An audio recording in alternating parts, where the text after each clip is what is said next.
కాశీనగరంలో ఉండే 4 కులాల వారిని వర్ణిస్తున్నారండి. ఈవేళ మనకి కుల వృత్తులు పోయాయి, కుల అభిమానాలు మాత్రం మిగిలాయి.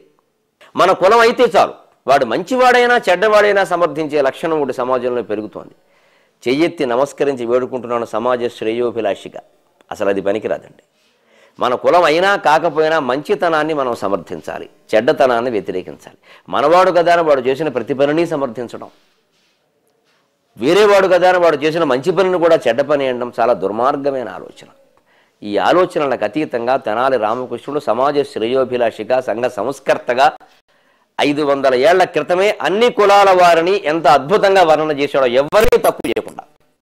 బ్రాహ్మణుల గురించి చెబుతున్నాడు. విద్యావంతులైన వారు, తపస్సంపన్నులైన వారు, యజ్ఞ తత్పరులైన వారు, వారి గురించి చెబుతున్నాడు. చూడండి. చదువుల పుట్టినిల్లు శమ సంపద ఇక్కలు, చదువుల పుట్టినిల్లు శమ సంపద ఇక్కలు, పుణ్యలక్ష్మికిన్ మొదలి దివాణముల్, పుణ్యలక్ష్మికిన్ మొదలి దివాణముల్, సురసమూహములాకలి పంటలు, సురసమూహములాకలి పంటలు, అంచితాభ్యుదయ నిసర్గ బంధువులు, అంచితాభ్యుదయ నిసర్గ బంధువులు, ప్రోడతనముల ఠాణముల్, ప్రోడతనముల ఠాణముల్, పురిన్ బొదలిన భూసురోత్తముల భూరి పవిత్ర శరీర వల్లరుల్, పురిన్ బొదలిన భూసురోత్తముల భూరి పవిత్ర శరీర వల్లరుల్, చదువుల పుట్టినిల్లు. ఆ కాలంలో బ్రాహ్మణులు అంటే చదువుల పుట్టినిల్లు. చదువు అంటే ఎక్కడ పుట్టింది, చదువు అంటే ఎక్కడ పెరుగుతోంది అనేటువంటి పేరు తెచ్చుకునే విధంగా అందరూ విద్యావంతులైన వాళ్ళే.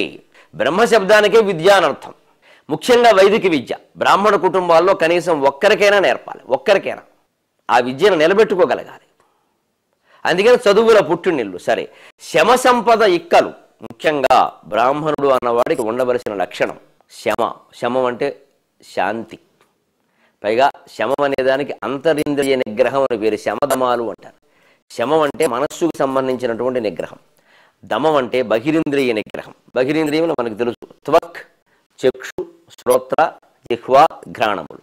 సరే, ఇంకో 5 కర్మేంద్రియాలు: వాక్, పాణి, పాద, పాయు, ఉపస్థ. ఇవి కర్మేంద్రియాలు. ఈ 10ంటికి వీటిని నిగ్రహించుకోవడం అంటే దమం.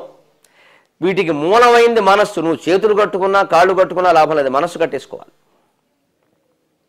కర్మేంద్రియాణి సంయమ్య య ఆస్తే మనసా స్మరన్, కర్మేంద్రియాణి సంయమ్య య ఆస్తే మనసా స్మరన్, ఇంద్రియార్థాన్ విమూఢాత్మ మిథ్యాచార సవుచ్యతే. ఊరికి చేతులు కాళ్ళు కట్టేసుకుని మనస్సులో మాత్రం చెయ్యకూడని ఊహలన్నీ చేస్తూ ఉంటే వాడు మహాపాపాత్ముడు అన్నాడు పరమాత్మ భగవద్గీతలో.